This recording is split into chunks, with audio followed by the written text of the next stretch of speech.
What do we do?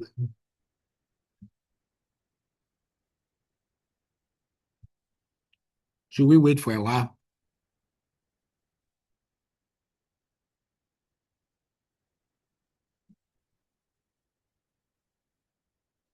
Do you hear me at all? Doctor, please, we can hear you. Yeah, but I can't be asking when nobody is responding. What do you want me We to are do? sorry. Hmm? I've been speaking from morning, so when I speak Prof, and please, nobody sorry. is responding, then I don't know what to do. Should we wait or we should just start? Prof, please, it depends on you, Prof. It doesn't depend on me. I'm asking you a question. Don't tell me it depends on me. That is why I asked about the rep. So who is the rep? That is why I asked about that. Effia, please talk.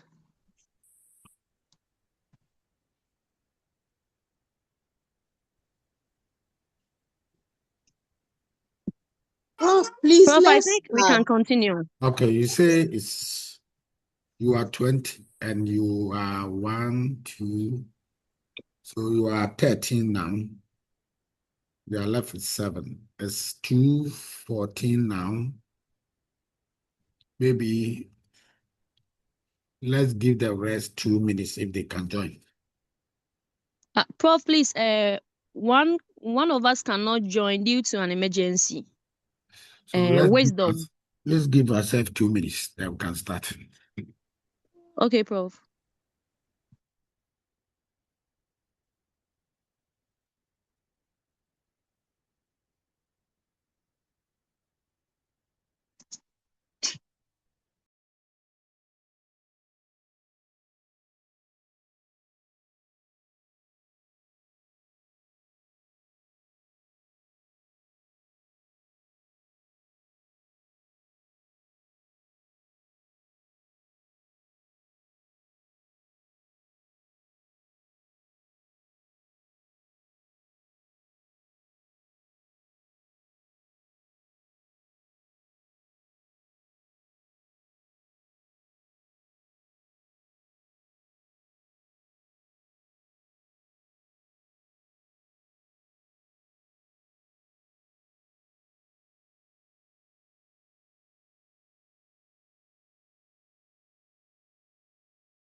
This meeting is being recorded. The LMS is populated. All right, so let's do this quick introduction. Oh, sorry. All right, at the end of this exercise, I want us to be able to describe who will facilitate this model for you. We must all be on the same page as far as the teaching and learning approaches for the course are concerned. We also want to get to know ourselves. I don't know if you people have met yourselves already and know yourselves. But if you know, we will still firm it up If you don't know, then let's get to know ourselves as one family so we can move together. We should be able to, as a result of this exercise, freely express ourselves during class discussions and activities. So my name is George Oppong Appiagyei Ampong. I'm the course facilitator with my contact details there. When we say a course facilitator, any idea about that? What is the difference between a facilitator and a lecturer? Any idea? Does anyone have any idea about that? The difference between a facilitator and a lecturer?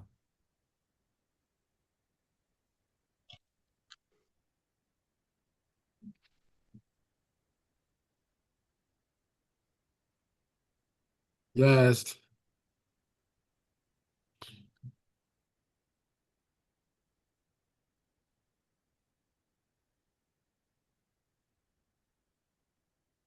Rosemary Teku. Any idea?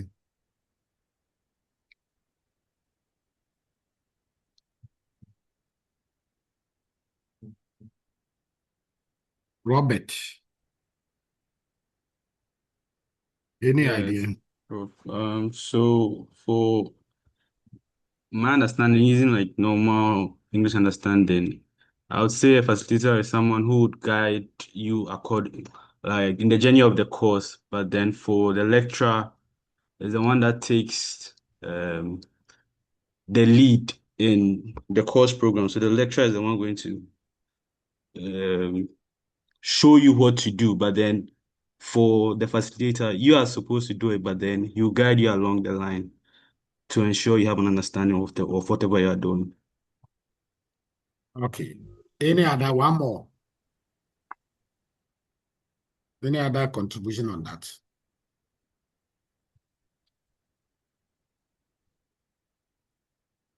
Yes, please. My name is Grace. All So right. a lecturer would come and deliver. Usually there are no open discussions, but you just come and talk. The people or whoever he's talking to will take notes. But a facilitator comes and then there's participation, there's open discussion, group work, and all that is practiced. Yes, so it's more engaging than just a lecturer coming to stand there to give out information or content. Okay.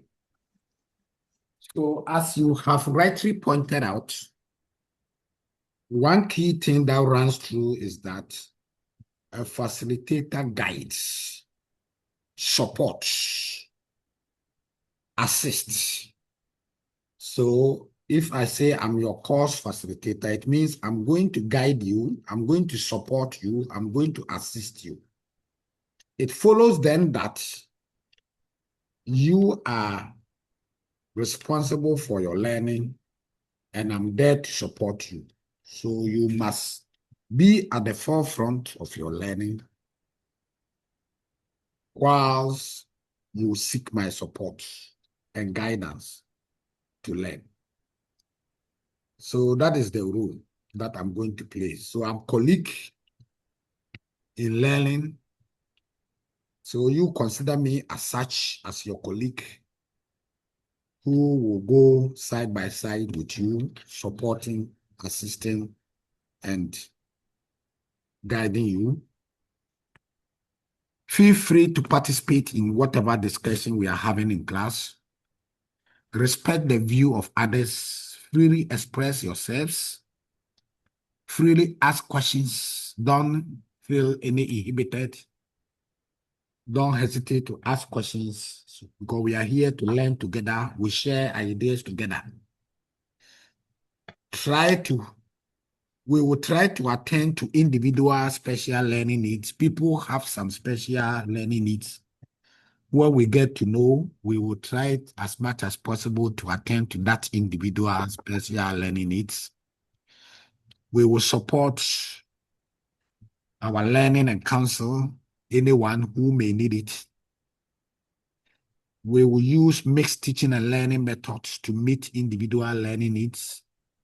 Individuals have various ways by which they learn best.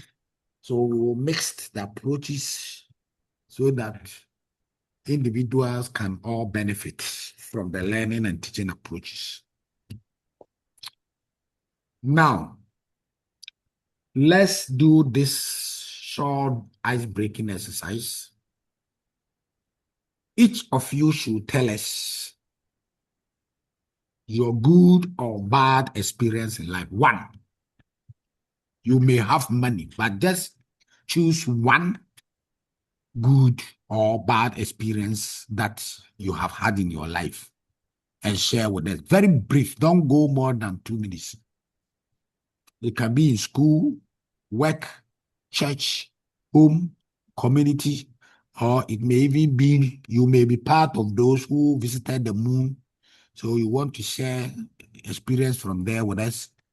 Any kind of good or bad experience that one of them that you want to share with us in not more than 2 minutes. If you can do it in maximum 1 minute, we will be happy. Who wants to start?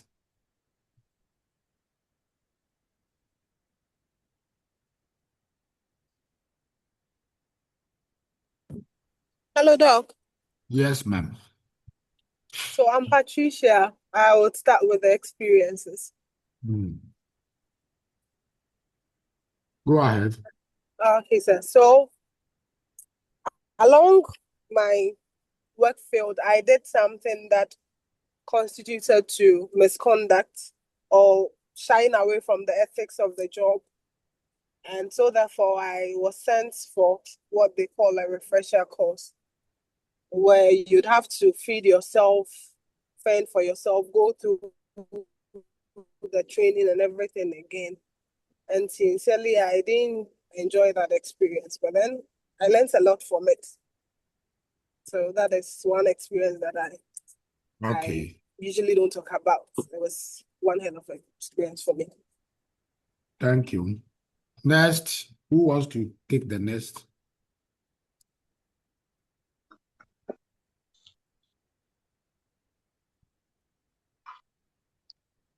Everybody will talk, so please.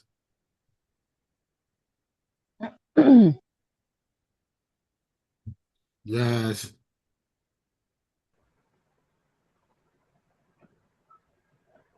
Hello, sir. I'm Miriam. Yeah. Okay. Okay, I'll touch on work. Okay. I'll speak about the good experience I gained at work. Just last 2 years, I was encouraged by my HR to just further do my first degree. And then as soon as I gained my certificate, I was even home when I was called to submit my certificate for me to get my promotion at the office due to me giving a listening ear, and then also the good work that I'm doing at the office. It earned me my promotion as soon as I was done with my first degree. Thank you. Lucky you. We are all happy you. for you. Thank you, sir. Next.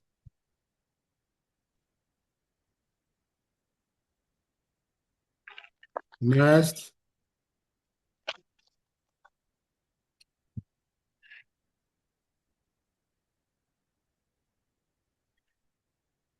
Are we there? Hello, Doc. Hello, go ahead. Yes, my name is Frederick. Okay. Okay, so mine is also about work. It's a bad one. Okay. Experience I had. I gained employment into a private health insurance company. I worked for 9 years, 8 months without promotion. Anytime there was a promotion, our boss will go to management and tell them that there's nobody in the department that qualifies for the promotion. So at a point, we the subordinates in the office felt like we're not doing anything. But apparently we were doing most of the work, especially me. My boss, when he got to know that I have been going backdoor to see some management members about promotions, decided to write or say stories about me so that I'll be fired. When I got to know, I decided to leave. So I got a new job. And the day I was about to leave, he wrote a letter to management telling them that I don't work. When I got a new job and I tendered in my resignation letter, he then came back to the department to tell me that I need to train my other colleagues in the office before I leave. Then he was asked why, and he told them that I do about 70% of the work in the department. And that one, it dampened my spirit. And from that day, I did not work till I left the office, the company. Thank you. Okay. It's good to listen to that. It's an experience worth sharing. Next.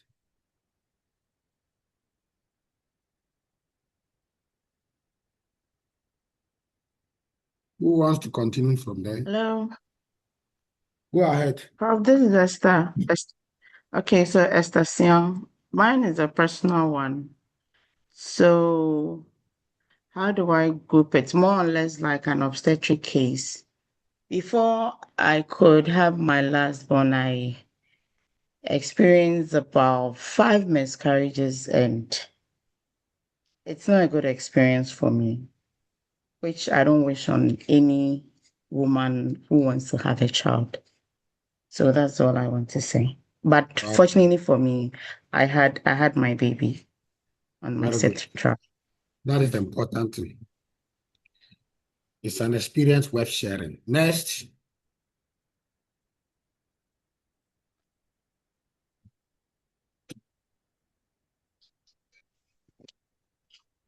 Fast. We just want to do this quick, then we begin the actual lessons. Ahinakwa. Have you spoken? Hello, sir. Ahinakwa. Go ahead. Yeah. I'm Ahinakwa Anan. So Go ahead. mine was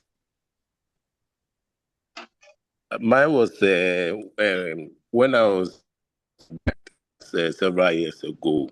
So I was in level. There was this course that a lecturer from our. So I did the course. We did the exam, and it was last semester 100. So we came back in level 400, and I realized I couldn't find my results. So I had to sit well. By the time I started doing that, the lecturer apparently he just came to do that course with us and left. So I actually to chase for that result. I got in contact with him through emails and all that. And he said he did what and he's left. So everything now is with the department. Course results semester in level 400. I could finally, the secretary told me I should just rewrite the course again. And that was one of the hardest courses in that year, which I killed myself to do. So I had to go write that paper. It dented my answers. Yeah, I finally wrote it. And by the time I finished school, I had my results. Yeah, that's it, sir. Good experience. Davina Sarah.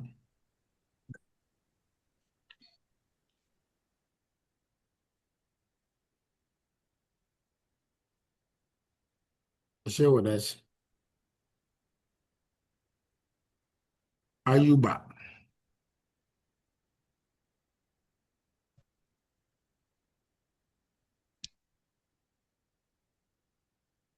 Mohammed. Yes, sir, we are here. Mohammed, Say, I'm not calling anyone to do anything other than the exercise we are doing. So, okay, say.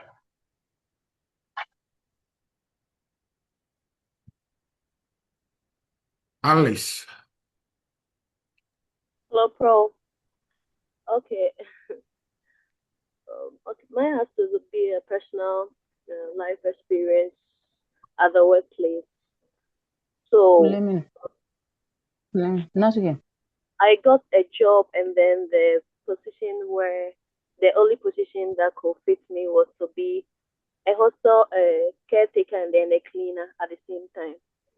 And then the bad experience I had was the way people will look down on you because of the kind of work you are doing. And sometimes people who could be at the same age with your like your kid sister or something, will just talk to you anyhow. But I endured it because I was focused and determined on where I want to go and not what people would do.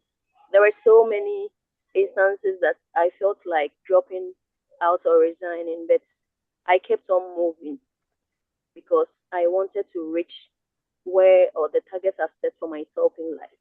And by the grace of God, with a good experience, I got admission in the same school, got a degree, and I'm now doing my master's. Thank you. okay. Next,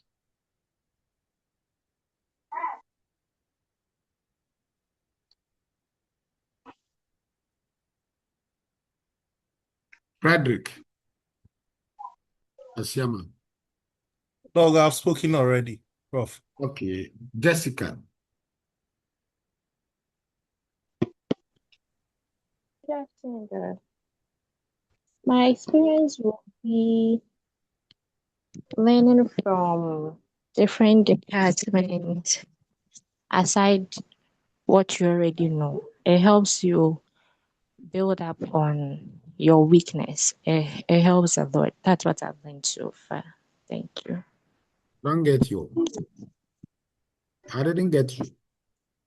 I was like, my experience on the good side was getting to learn from different departments and building on my weakness. Okay. Esther Siam. I've already spoken. Dog Esther has already spoken. Naomi. Umu.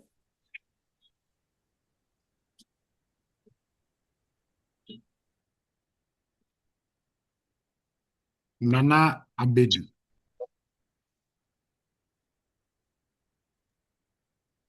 All right, Prof. So Robert here, I'd like to share mine. Okay. All right, so this is relating to work. Right. So when I started working, working in customer service at a bank, so it's more like rendering services to customers trying to resolve their issues. So in your day when you're trying to assist customers and customers are being irate, they tend to dampen your spirit, and then it makes you feel worthless when coming into work. But then over the years, being able to gain the experience and then manage such situations, which has built me up today. So yeah, that's my experience. Yolanda.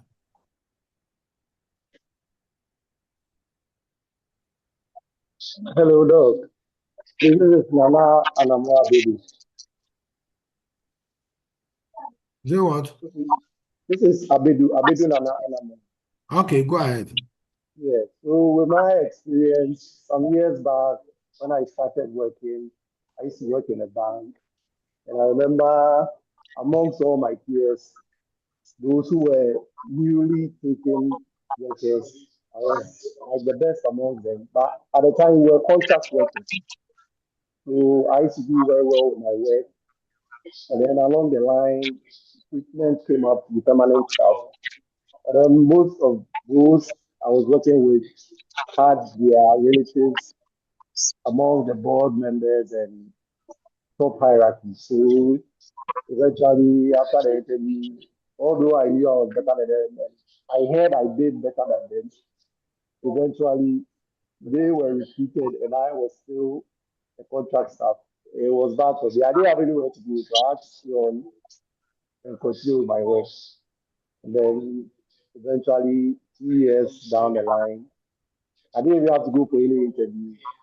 He just sent me a letter asking a recruitment letter to be a permanent staff. So I guess that's the good and bad at the same time of my experience. Thank you. Okay. Is there anyone who wants to share his or her experience? Yes, dog. Go ahead. Yeah, my name is Ayub Aguda.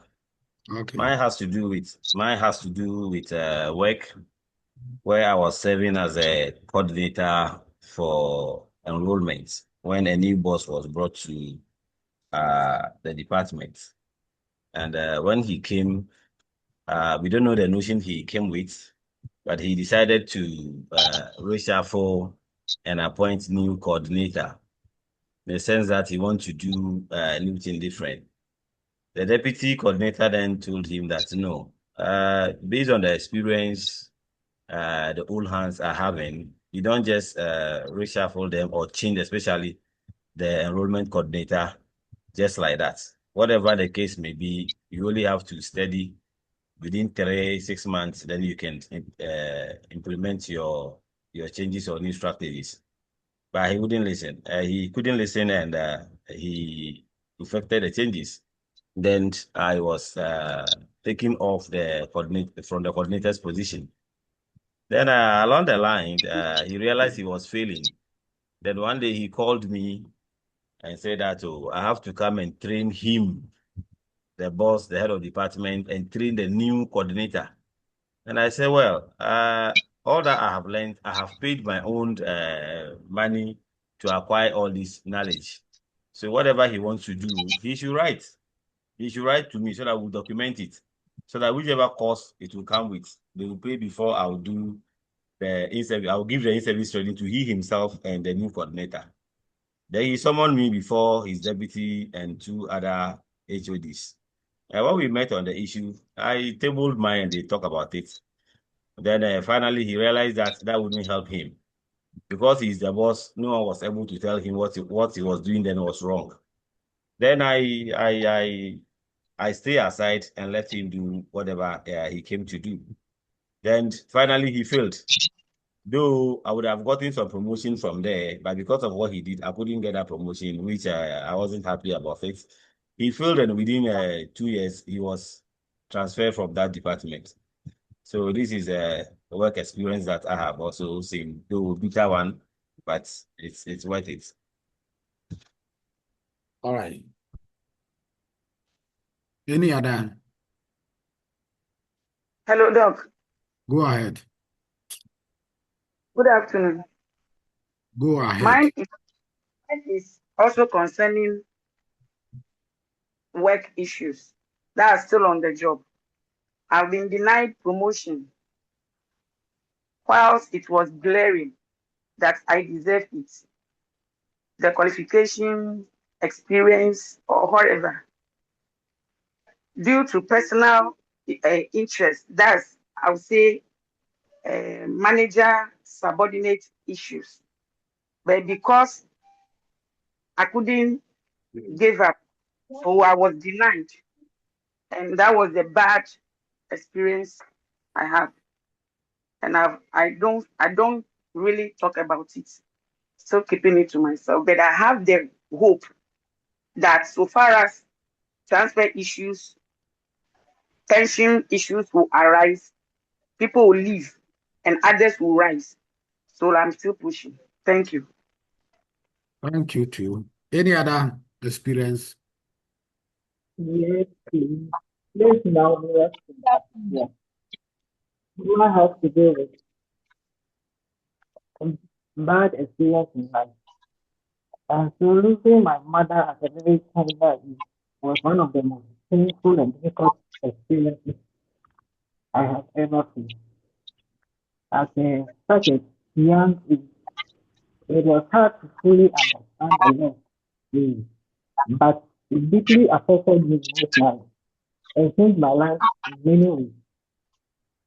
Growing up without her love, guidance, and support was very challenging, especially during important moments when I needed parental care the most. However, the experience taught me resilience, independence, and the value of family and relationships. It also helped me develop inner strength and appreciate life more deeply. Thank you. Okay. Is there anyone who wants to share? Good afternoon, Doc. Go ahead. Okay. Doc, please, this is Umo. Mine has to do with my workplace. Where I'm currently working, I got enrolled there with my HND. So as time goes on, my boss then encouraged me to do my first degree, which I adhered to and I did it. But after I had finished and submitted my set for promotion, the new boss then refused. I pushed for it, the man refused. So after about 6 years or 7 years after, then finally I was promoted. So that's also my experience I want to share with Good the class. Thank you. experience. Thank you. Okay, Are we Doc. done? Okay. Any experience or what lesson did we get from all the experiences that we listened to? I want two people to give me their lessons. What lessons did we get from sharing and listening to the experiences across our colleagues?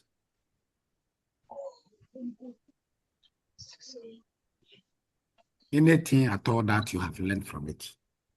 Okay, Prof, please, from people's experience, I've learned that always takes to wait, and then with determination and perseverance, one can achieve what he or she wants.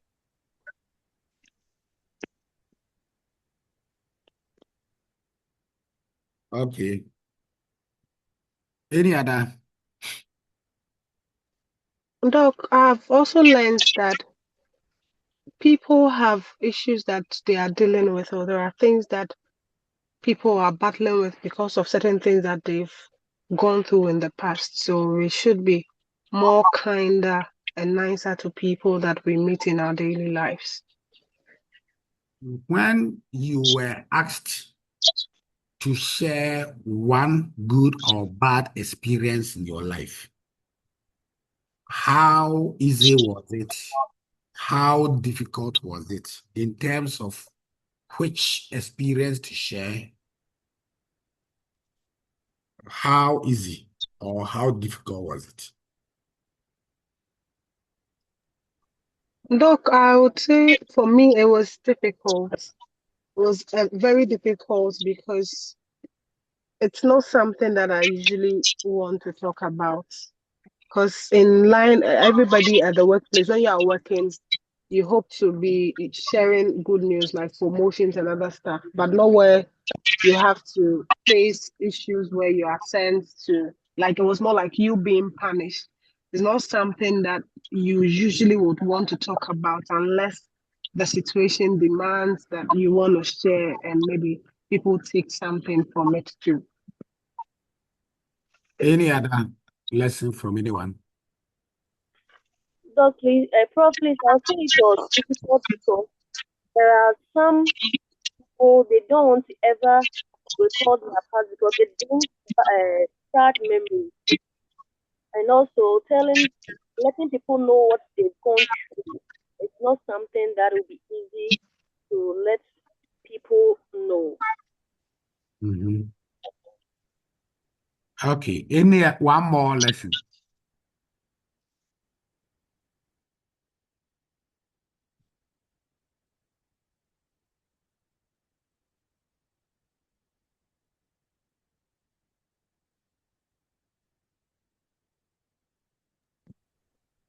So I also noticed that the experiences that people shared has, in a way, shaped who they are today. Mhm.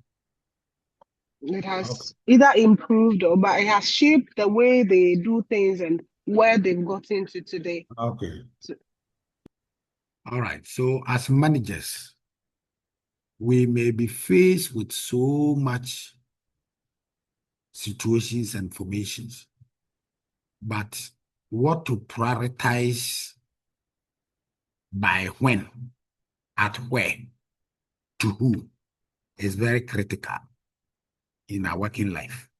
So you might have many bad experiences, you might have many good experiences, but once you are confronted with sharing just one of them, it's up to you to quickly identify which of them to share at the moment. And that becomes an instant decision making as managers. So that is one critical lesson. Maybe you have not thought of which experience to share with who, but once momentarily you are asked to share any of your experiences, whereby you may have many of them, you may be confronted with difficulty of which of them to share at this moment. So that is also a lesson that we should get from this exercise. Was it true?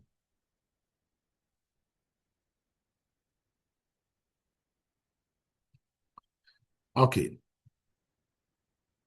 I want 5 people to share with us your area of subject interest, not the subject that you are studying now, but subject that you are interested in as a hobby. Any 5 volunteers?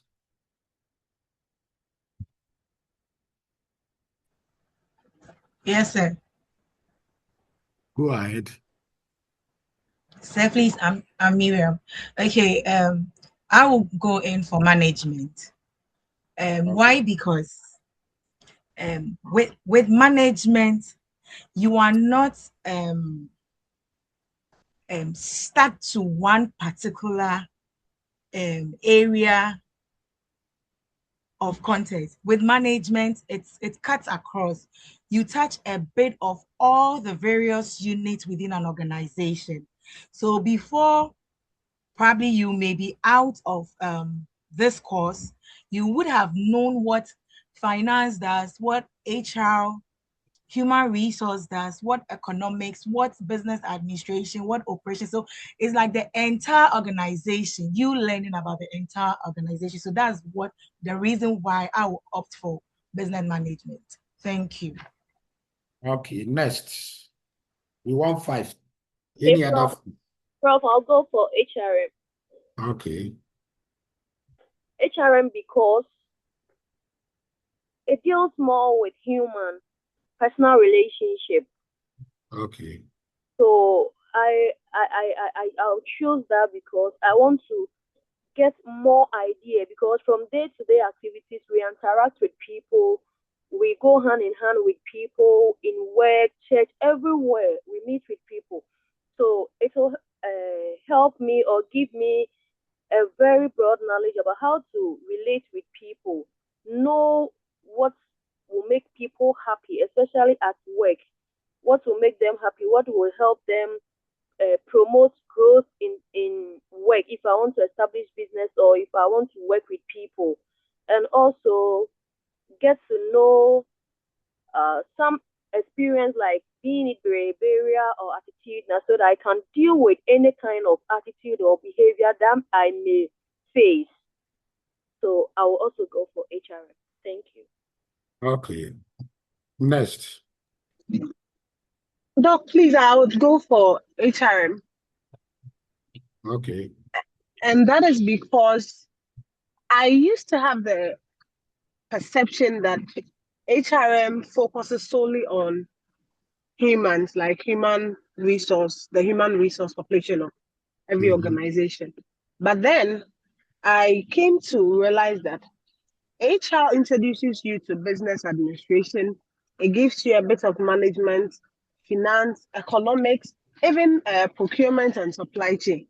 So it gives you a basic, a foundational knowledge about whatever that you need when it comes to running a business and people, everything that goes into a business, which is why I would go for human resource management. Sir. Okay. How many are we left? Two more. Two more people to share their subject interest.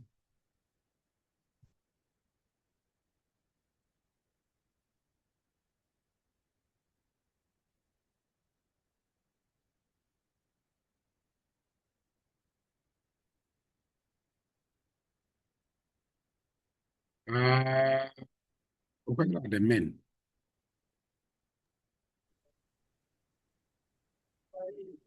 Frederick. Yes, Doc. Yes, Prof. Any other? Prof, so my subject interest is not part of the ones listed here. No. So I'll We go have, for have design. etc. Yeah, We I'll go just for listed examples. okay. So I'll go for designing. Okay. Okay, so designing because mostly I want to create things that best suits me or things that people will appreciate. So most of the time I sit down when you see me sitting quietly with a pen or paper with me, and it means I'm trying to create designing. Yes, I'm creating new ideas about maybe clothing, graphic designing, things that will make like people's life easier. Sometimes I can even create something like a machine. There is a process going on. I monitor people doing, let's say, palm oil, and then there's a process going on. They are doing it manually.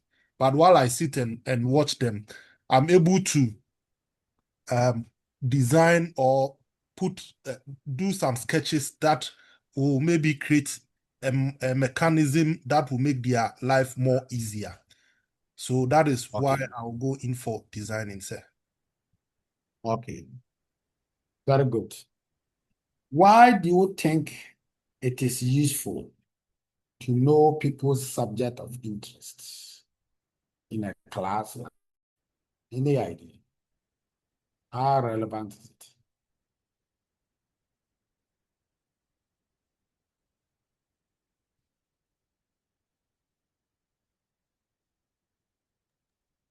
Prof, I would say that it helps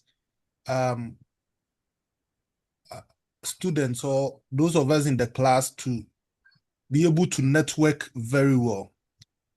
There are yes, there are certain things that I may need in my company that I may try going to look for from outside. But once I know my course mates' subjects of interest, it helps me to be able to get what I need faster than I think. Thank you, Doc. Any other? Hello, Doc. Yes, I would also say it helps you to understand them better and then help mentor them in that area because we all come from different backgrounds and have different knowledge in this area. So it makes it easy for us to assist and mentor and help people develop in those areas that we may be in but do not have, and we already have the knowledge and they have interest in. So they could equally also help us if they have what we are also looking for. Okay. Any other?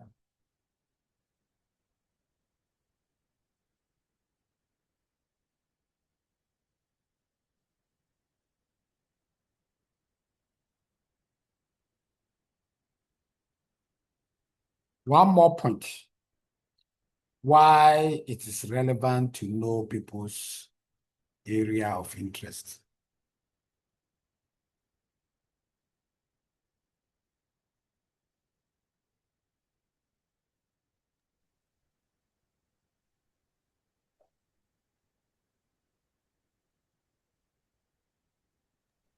Yeah, Doc. Doc. Yes.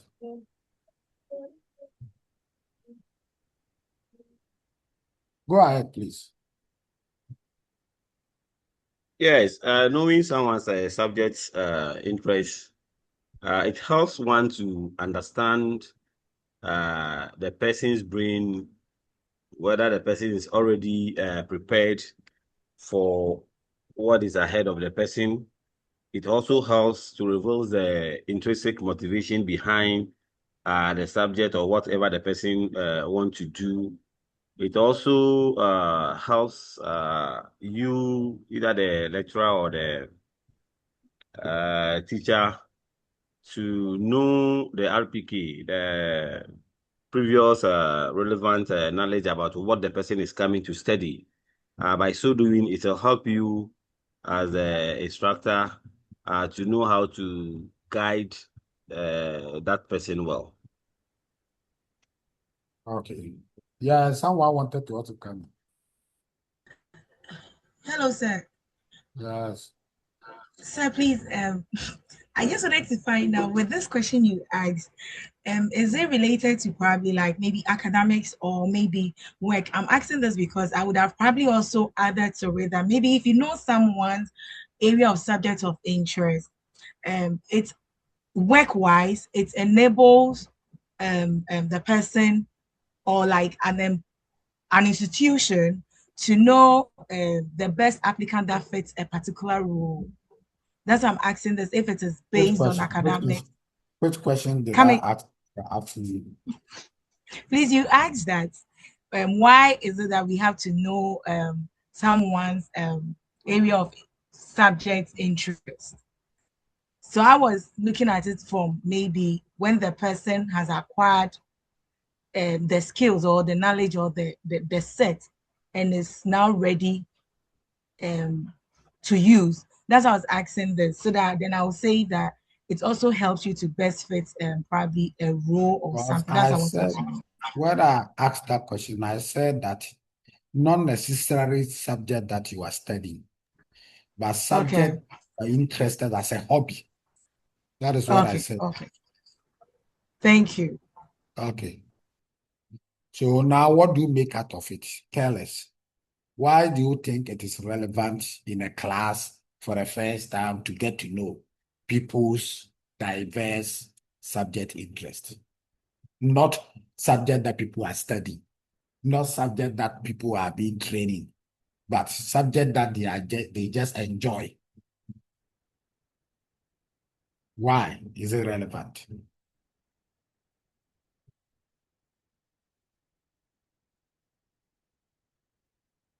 Any other? One more contribution on that. Well, please, Doc, it becomes important because if you know what one's interest, it will help you to flow with the person, to be Okay. at the same level with the person, because you know this is what the person has interest. So maybe you wouldn't go or do otherwise. So you know this is where I have interest. So you'll be at the same level with me. It makes learning and teaching both and communication easy because the person is attached to that or have passion for that. And Okay. it also helps the person guide on the be on track, to be guided to be on track. Because, you know, Okay. and the person also involved, it makes it easy because the passion and the passion is there. So do makes it not doesn't become difficult. Are there Christians with us? Yes, bro. Okay. I'm told there is something called synoptic gospel in the Bible, is it true?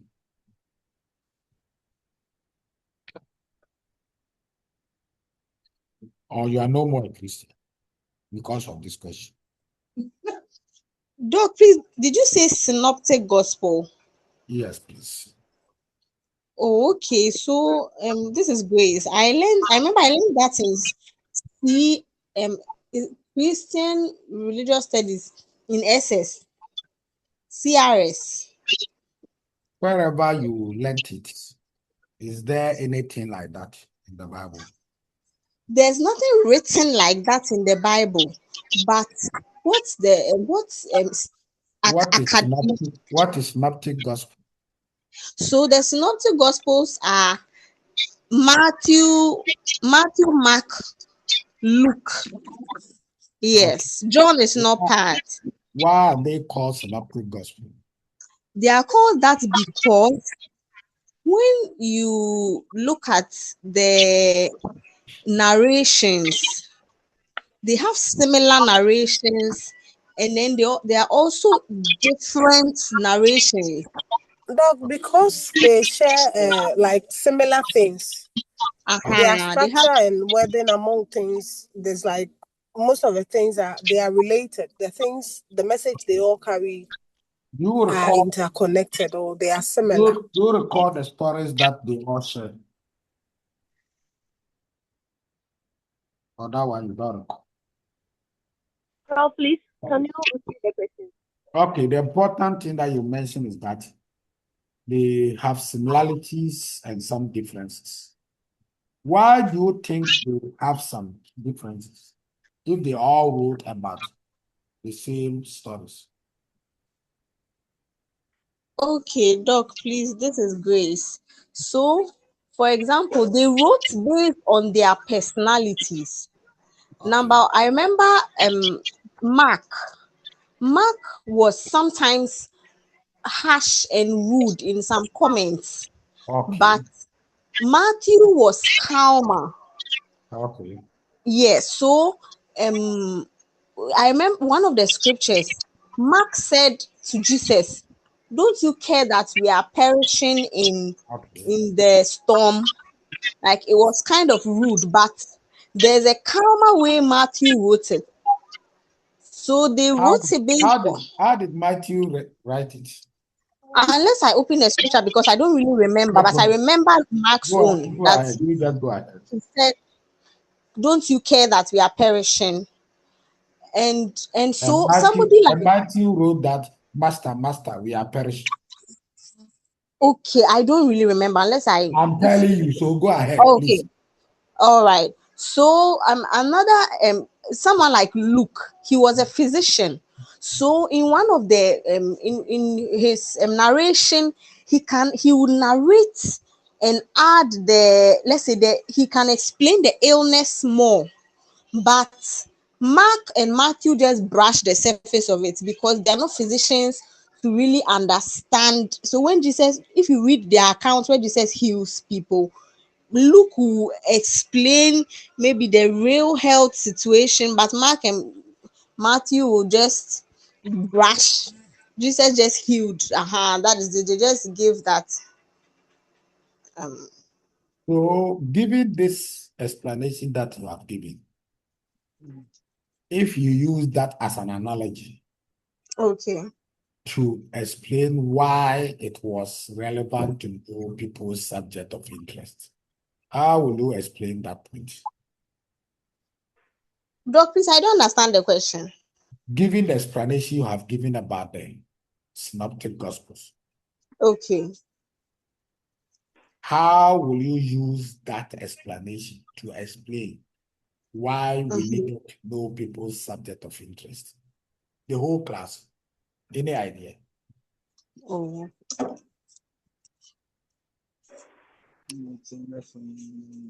Mhm.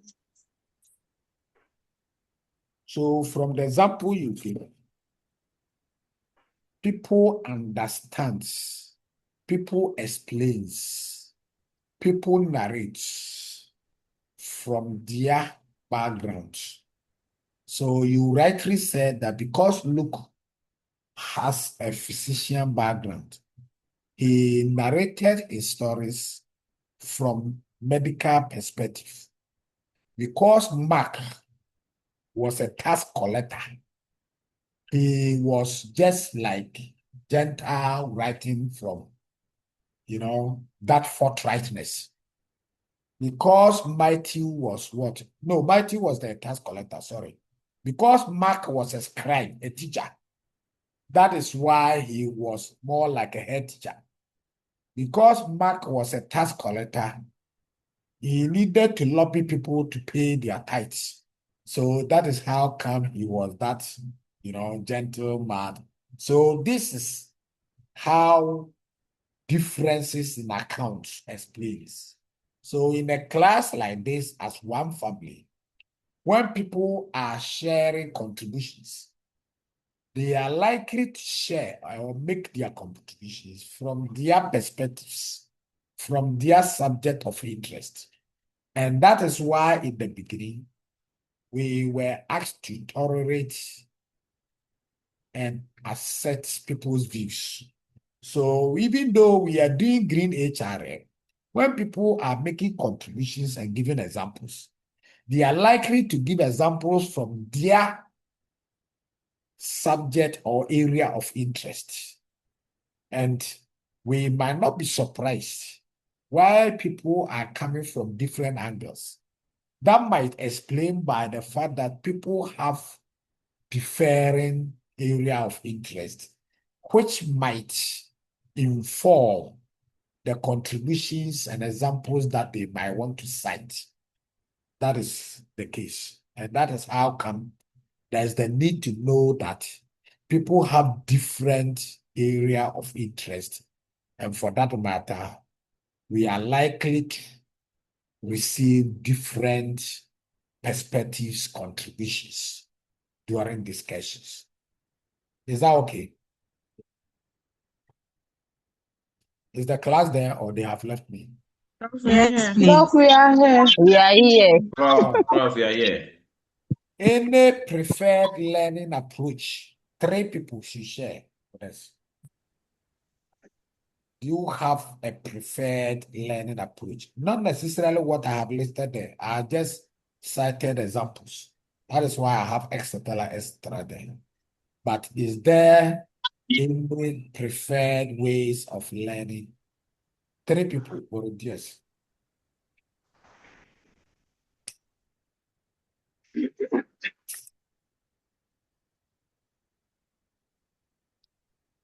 Yes.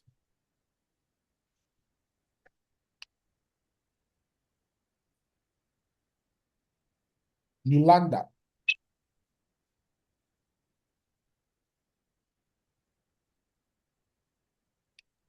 Sir, please, individual. Okay. Any other?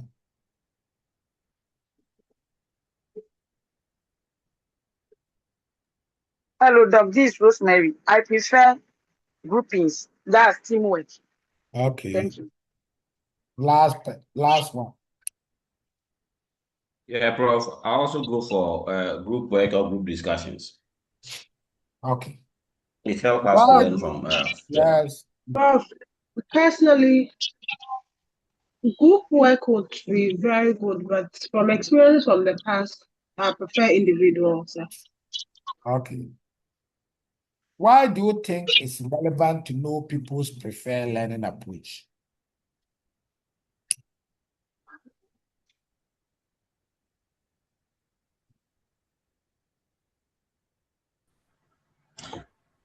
Prof, please, I think Miriam, please, it's good for you to know individuals' preferred learning approach so that it will also enable us to adapt to one another.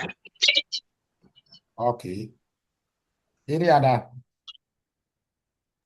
So it will also help inform learning strategies to help Okay. adopt and guide the studies. Very good. Share with us your expectation in this class.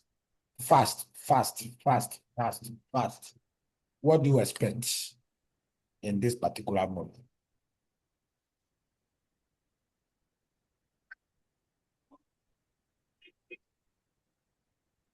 Fast.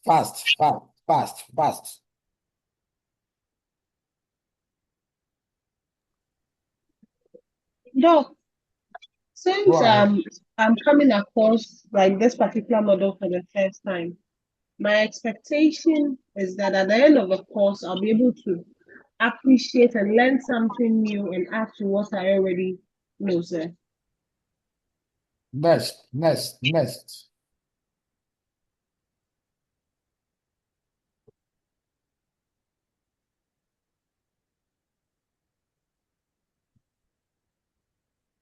You don't expect anything from this course.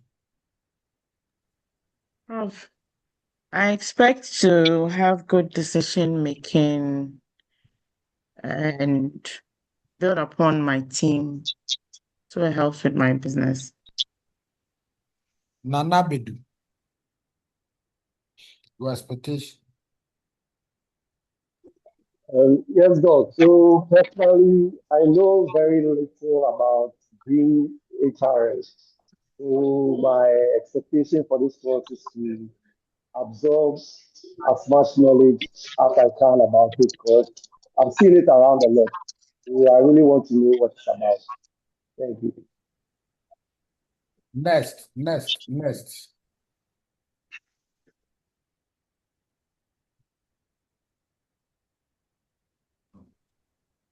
My expectation uh, is to learn something new that will help me to understand organizational behavior and how to manage colleague workers.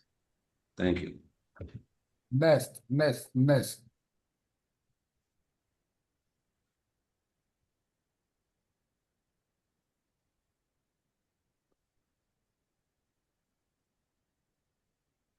Miriam.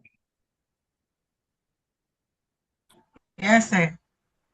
Okay, sir, please, my expectation to this course too is since I'm new to human resource, I would love to know more about it by learning this green HR to better my experiences when I get out there on the working environment. Thank you. Divina. Sarah.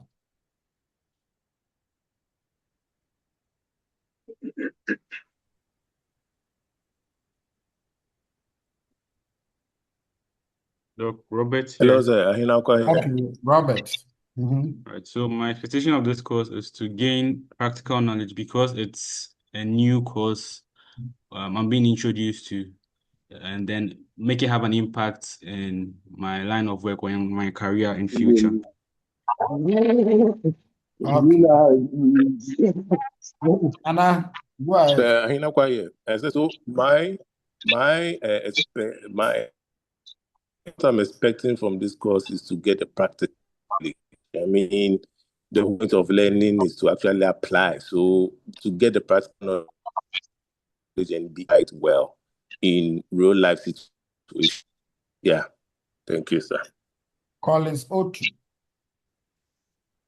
So, Doc, my expectation in this course is to gain knowledge, practical skills, and understand this course and align with the field of work. Sure, thank you. Has Jessica spoken? Naomi.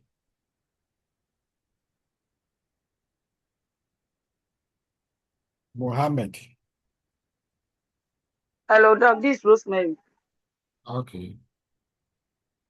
Miss mine is to acquire knowledge in this area of perception to improve my performance on the job in my organization. Thank you. Mohammed.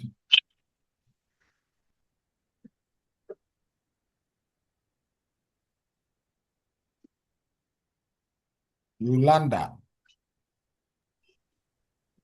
Doc, please, mine is for me to also learn a new area because what I studied formally is not what I'm doing now. So I also wish to learn more to able to help me in my line of work. Thank you. Frederick Asiama. Okay, Doc. So my expectation is to acquire new knowledge to help me in management decision making. Thank you, sir. Okay. Of all the exercise that we have done so far for the day, what do you make of this exercise? Any lessons from it?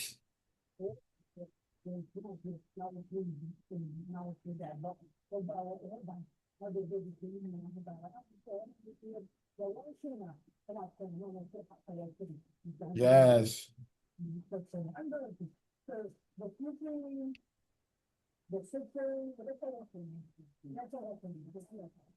Are we there? Yes, Yes. Doc. What do you make of this exercise we have done throughout? Is it helpful? Why? Is it not helpful? Why?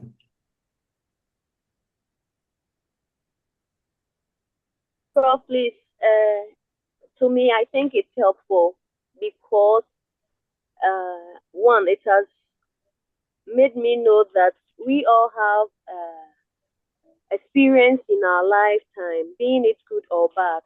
And also, it has also made me aware that each of us have a passion for a particular course or subject that we love so much or we have passion for.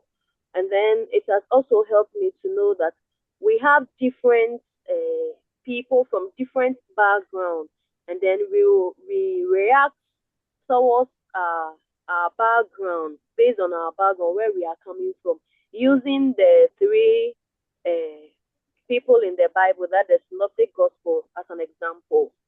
And it has also made me aware that to learn that since we have individual differences, I should be able to cope with people no matter what. Thank you. Any other?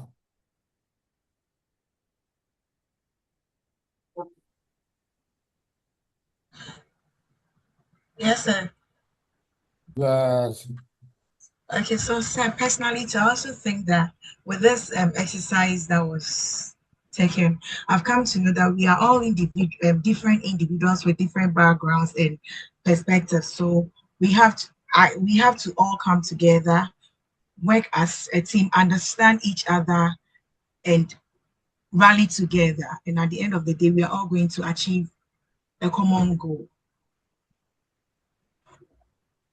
Last one, contribution.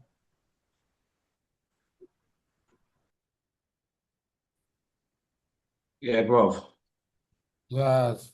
I've seen the exercise to be very important because it has created a full and active participation by students for us to participate fully as the class is going on, and then you carried all of us along. So it is really helpful. Okay. All right. So is anybody familiar with when we are supposed to have a break?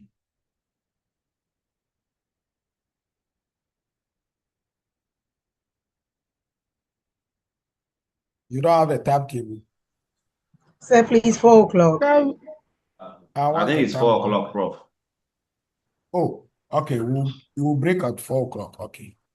Yes, All so right. 30 minutes more. So I think some of these introduction, you will do them also on the LMS when you finally go there, that you introduce yourself so that any of us can go and read about you there and get to know you better. And then we can network and then connect more for our learning purpose. Any question at all or comment about the exercise we just completed?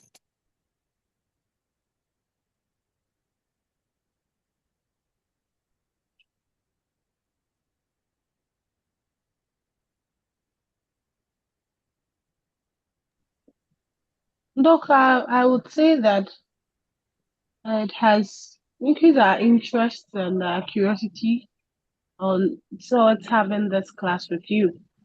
So, like, this is an opening. It has given us a little bit of information about maybe how you are and how the class is going to be like. That is what I would say. Okay. Any other?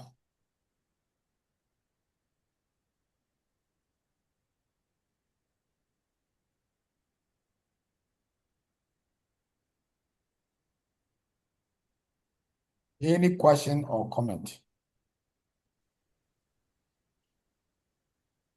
Hello, Doc. Yes. Please, the exercise you asked us to do, Mhm. is it a or there is duration for it? Because some of us Mhm. don't have access to the courses yet. Okay. Any other comment?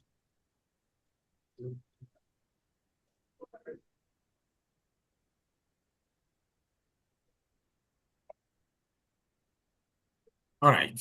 Are we fine? Yes, Doc, we are fine, sir. Okay. Then let's move to the proper showdown. That's four. That's four. Is someone talking? Doc, I thought it looks like they mistakenly unmuted themselves. Oh, okay. All right. So we are going to introduce ourselves to the Moodle or the course called Green Human Resource Management. Green Human Resource Management. And the name of the subject or the course is Green Human Resource Management and Sustainability Issues. So if we look at it carefully, it's an embodiment of two disciplines. Green, which is sustainability, and human resource management combined. So two subjects or two disciplines combined. So at the end of this session, we will try to get the meaning of what green human resource management is. We should be able to analyze sustainability issues that we are confronted with. We must be able to examine the importance of environmental sustainability issues in HR practices. And we should be able to appreciate the relationship between sustainability and HR functions. So as I asked before,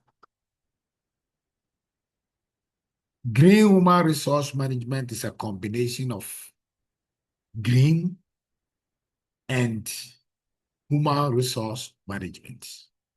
So for us to understand the green human resource management as a subject or discipline, we must understand the two disciplines vis-a-vis green and then HRM. Then we understand the combination of the two. Now, human resource management. Any idea when we say human resource management? Any idea about it?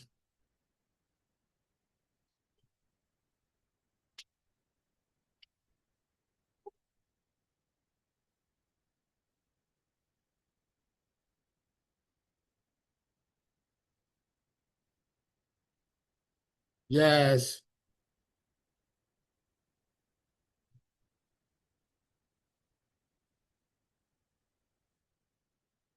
The reason why we did that exercise was to encourage us to freely talk. So right coming from there, we shouldn't be quiet. So yes, let me listen. So, Yes, please. I would say it's acquiring and retaining the right, acquiring and retaining the right talent that aligns with an organization's goal. Yes, any other? Yeah, no. Go ahead. Yeah, I would say it's a strategic approach to managing an organizations so people can help themselves and to achieve the common goal of the company or an organization. Okay. Any other?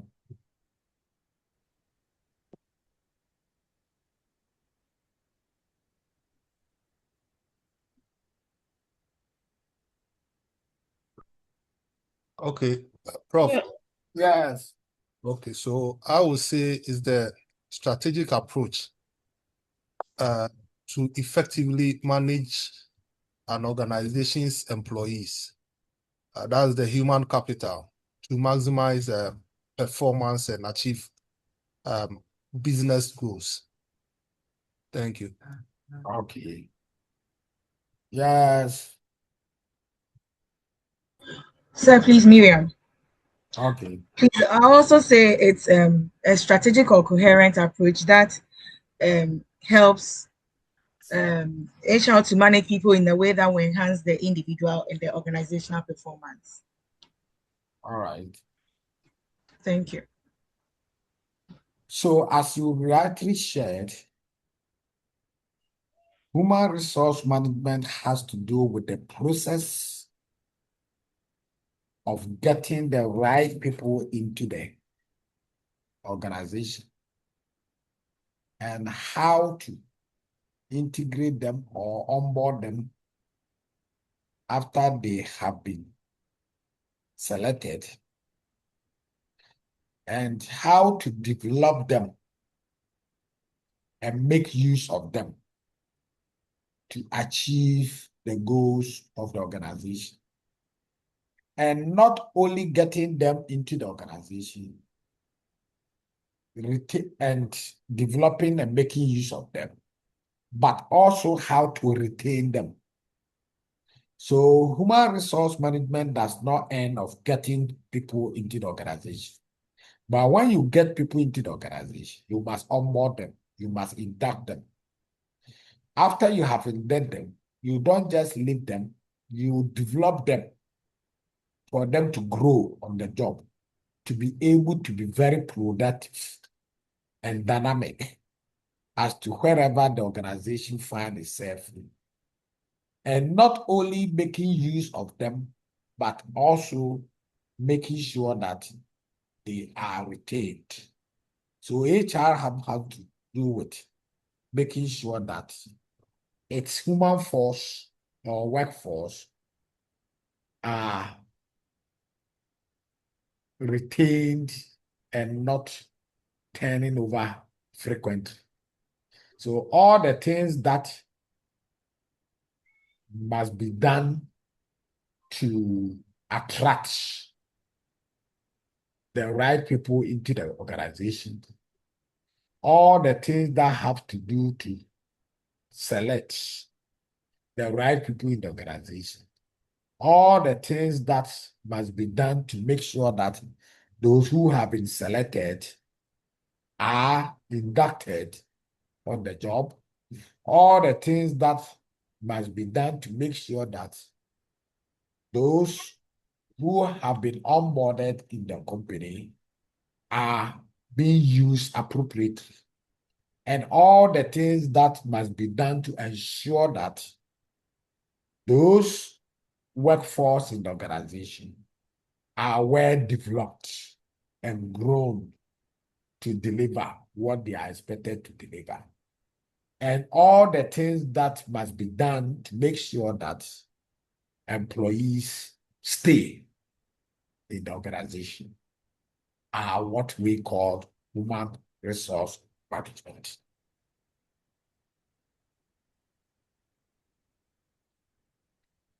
So, human resource management have been understood. What about sustainability, which has to do with the green? When we say green in management, we mean sustainability.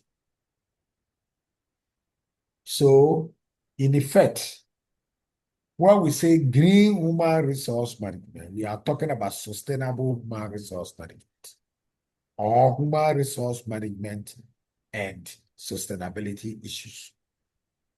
and we have understood human resource management.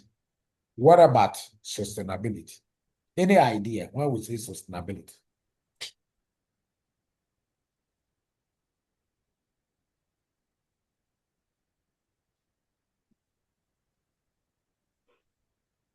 Yes.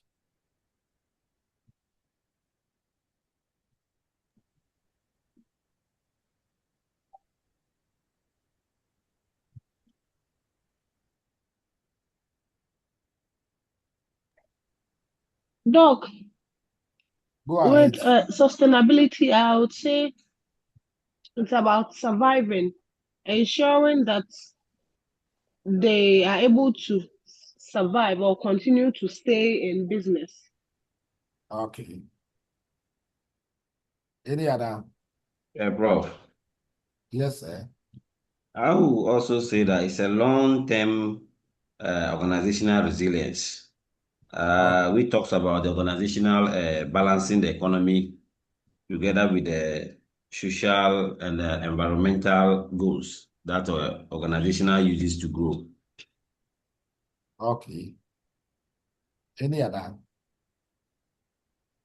Prof, I would say to sustain something means like to keep the thing or to preserve a thing and to make sure that it lasts for a longer period of time. So Okay. all the necessary things that you have to do to make the thing last or to Okay. make the thing live forever or a longer period of time. Okay. So we are talking about ability to maintain or support a process over time. So it's ability to maintain or support processes over long term without depleting resources or causing harm to the environment, society, or the economy. So whatever processes, whatever resources we are enjoying today, they must also be preserved for future generations to come and enjoy them. So making choices that ensure a balanced future for all stakeholders in terms of people, in terms of the environment, which is the planet, in terms of the prosperity, which is economic gains. So sustainable development that meets the needs of the present without compromising the ability of future generations to meet their own needs is sustainability. That is why sometimes we talk about sustainable solution when we are discussing solution. No, Paul, I will bend this one.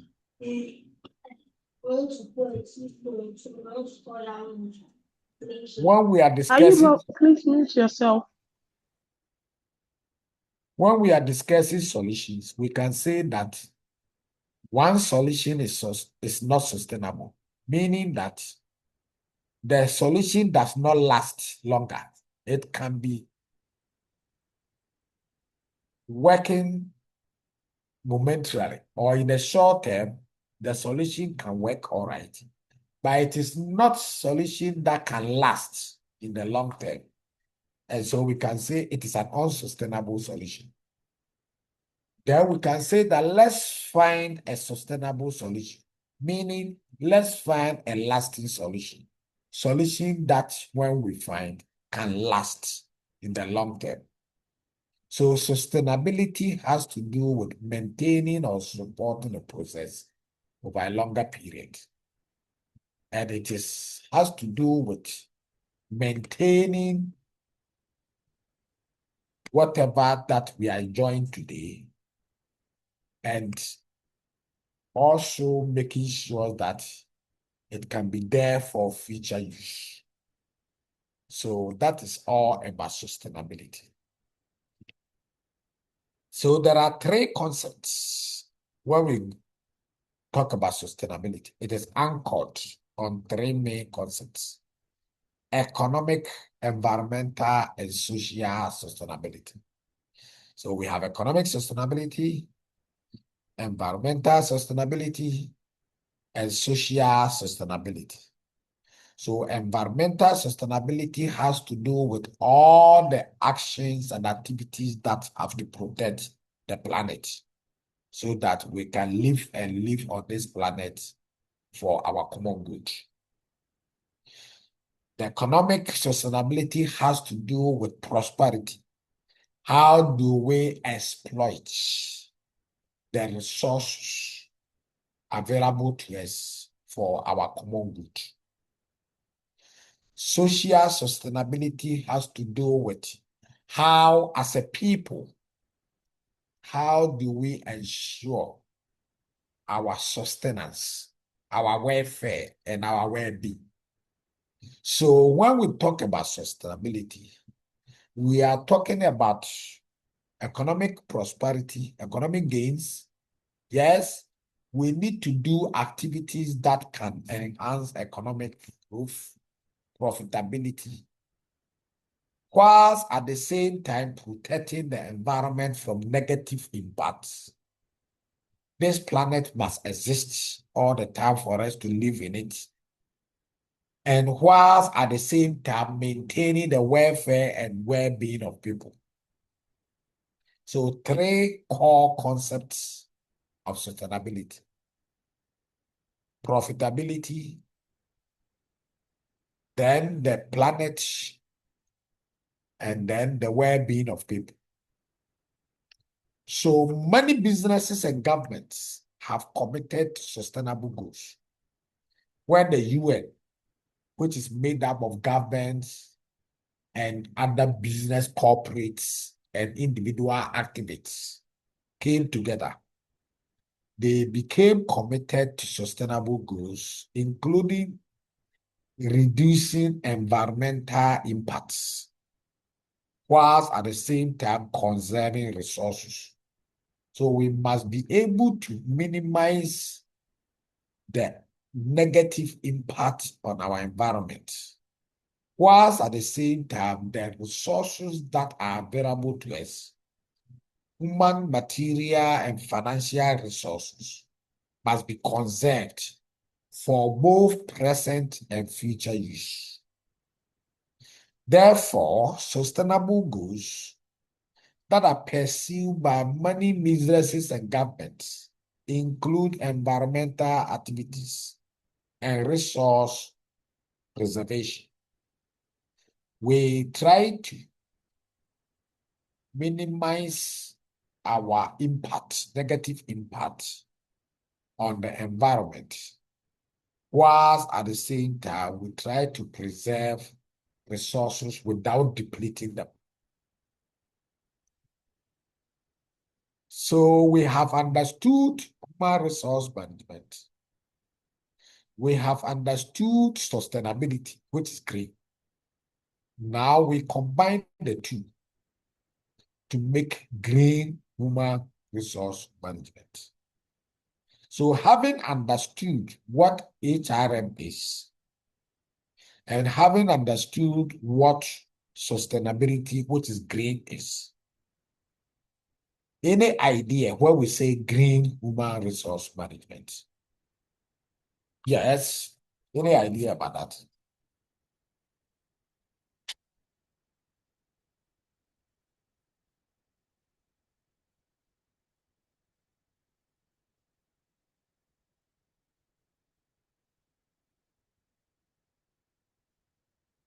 Are we there? Yes. Any idea when we say green human resource management? That is a combination of HRM and sustainability. Yes, Prof. Yes, sir. Yeah, I would say it's the integration of environmental sustainability into human resource management. We talked about the policies, practices, and organizational culture. Okay. Any other?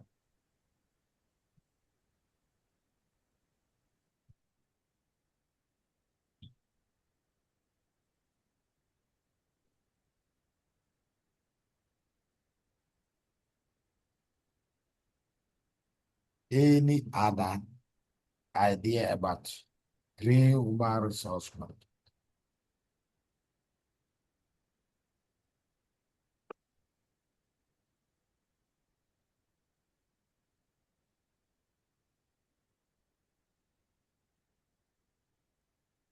Okay, so it is simply an integration of sustainability issues, strategies in the HR functions. So all the functions of the HR that we know of, we must align them with sustainability issues. And when we say sustainability, we have understood them as maintaining and preserving the resources for future use. And it spans through economic, environmental, and social sustainability. So integrating activities in our HR activities that must ensure profitability whilst at the same time protecting the environment from negative impacts and at the same time promoting the well-being and welfare of people. That is green HRM. So it's a set of policies, practices, and systems that encourage the sustainability behavior of employees in the company. So it simply means incorporating environmental practices in HR policies and functions. Now, what do you think, having understood what HRM is and what sustainability is, and having understood what green HRM is, what do you think are importance of green HRM? When we integrate and incorporate sustainability issues in HR functions, what do we stand to gain?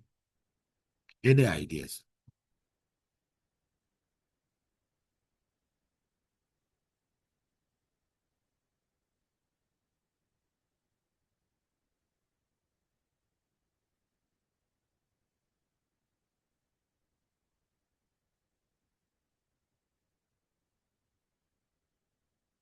Are we there?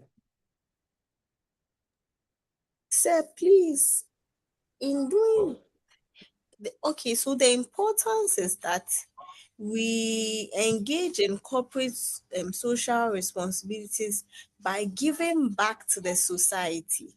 So when the HR brings up an activity such as tree planting, we are restoring the trees that have been cut, or maybe clean up exercises. We are cleaning the environment, and so we are giving, it makes HR or the organization give back to the society. That is the corporate social responsibility. Okay. Any other?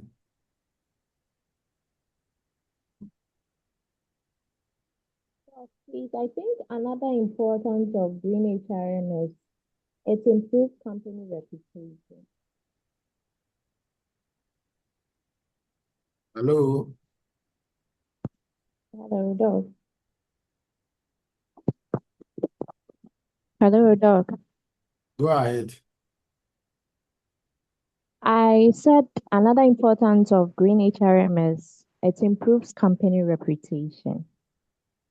Just All right. like the definition, just like the example Grace gave, if a company is able to do things that attract customers, investors, and job seekers, it helps them to pay attention to their environmental performance, hence improves their reputation as well. Okay. So, in a broader perspective, when we integrate sustainability issues into the human resource management functions. We try to save costs because we are saying that sustainability covers profitability. So all the things that has to ensure that the company maximizes profits is part of green HRM, and therefore to maximize its profit, HRM has to ensure cost cutting, save costs. When you save costs, that you can maximize profit.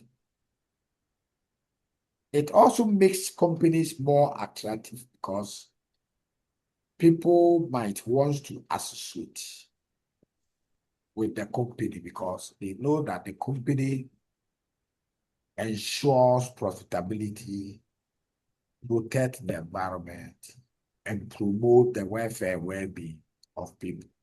So people are likely to attract to that particular company. So another expanded benefits include employee retention and reduce labor turnover. So once employees' well-being and welfare are promoted and the environment is protected and profit is maximized, there is the likelihood that employees might stay in the organization without leaving. The brand reputation, people might want to associate and patronize that company's business, and therefore might increase sales volume. It improves stakeholder engagement in terms of customers, suppliers, and all other stakeholders you can think of. They are likely to engage with that company because they think that company is mindful of the environment and mindful of the welfare and well-being of the people and mindful of economic gains. It also reduces costs because of efficiency. So sustainability issues are all efficient activities that tends to reduce costs. Energy consumption, how are we efficient in energy consumption? Committing, how do we save cost in committing? Everything that we do, our operations, how do we minimize costs in our operations? So by so doing, we are reducing cost from maximizing the resources. Then efficient risk management, where we identify areas of risk and manage those risks efficiently so that it does not come to hit the company hard. So it's like early warning systems. So what you will be doing at home is that you might want to find out the meaning of green employee behavior. Because we are saying that green human resource effectiveness promotes green employee behavior at workplaces. So what is meant by this green employee behavior?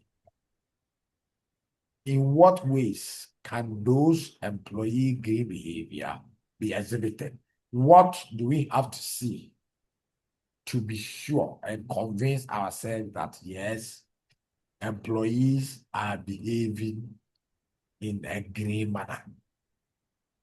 So find out about this and share them on the LMS, and also when we meet in class, you will share them with us. What's the time now? About 3 minutes to 4. Okay, so now what is the duration of the break?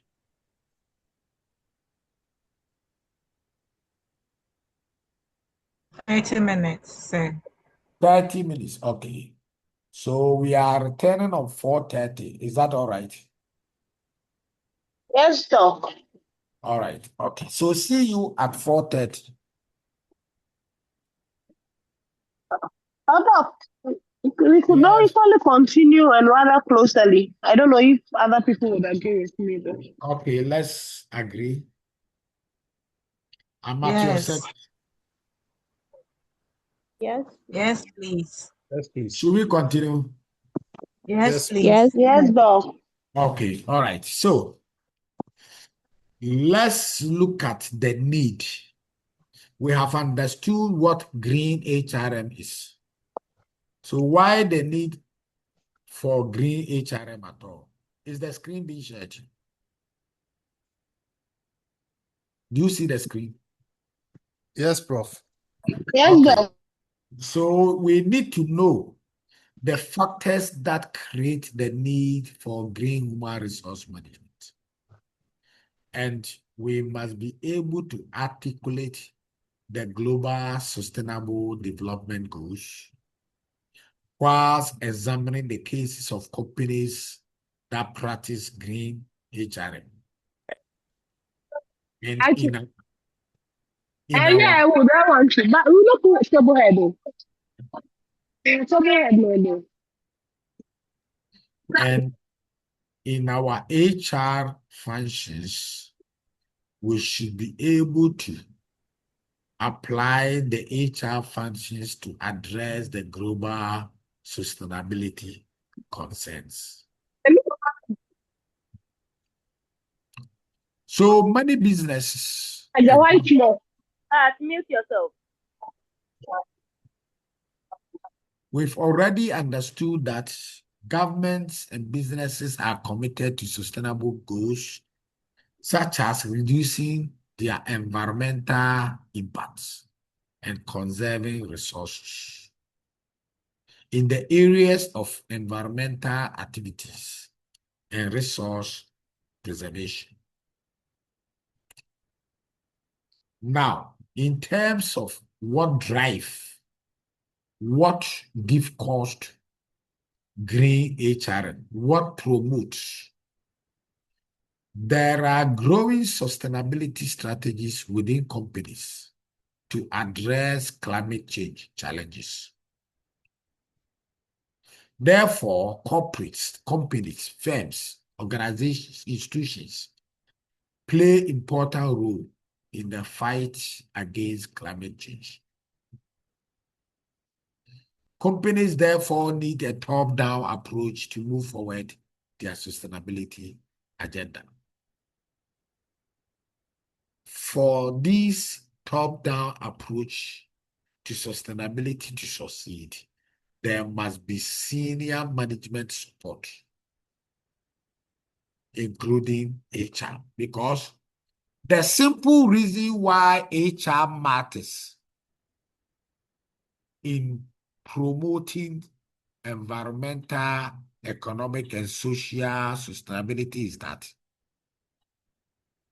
it is human beings that can act to achieve results in these areas. It is human beings whose actions and activities can affect the environment and the cost areas, as well as the welfare and well-being of people. If people will disrespect people, if people will abuse people, if people will trample upon the rights of people, it is human beings that will do that. If people will pollute the environment, if people will defecate in the environment, it is human beings that will do the same. If people will maximize profit by reducing cost in the areas of energy consumption and all other operations, it is the human beings in organizations that will act or whose activities might affect these areas, either positively or negatively. Therefore, it behoves HR, who is responsible for human beings in our companies, to ensure that the human beings who are employees in the companies, their activities and practices are positive in ensuring economic, environmental, and social sustainability. And that is why green HRM is quite critical. So employees become the main drivers of policies, and therefore they are key contributors to sustainability plans, as I've explained earlier. Human beings who are the employees in organizations. Every policy in the organization, once they are adopted, it is the human beings, which is the employees, that has to implement the policies. Therefore, now that organizations are having sustainability plans, it is the employees that will have to implement those sustainability plans.